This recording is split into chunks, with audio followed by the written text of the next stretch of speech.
How to track phone number location. In this video, I'll show you additional information about tracking a certain phone number. So the very first thing that you want to have to do, if you're going to be using your web browser from your laptop or from your mobile device, just simply run any available browser, and what you want to have to type in the search box is just a phone number tracker.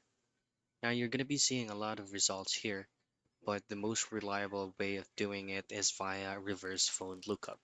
So choose on this option here that says find owner of phone number, and then you will automatically be redirected into this site. Now for you to use this long term or to add details or add features while using reverse phone is you need to create an account. If you scroll down, these are the functions of reverse phone lookup. They ask for phone information, potential owners, possible photos, and other associated phone numbers. And of course, it's not going to come for free.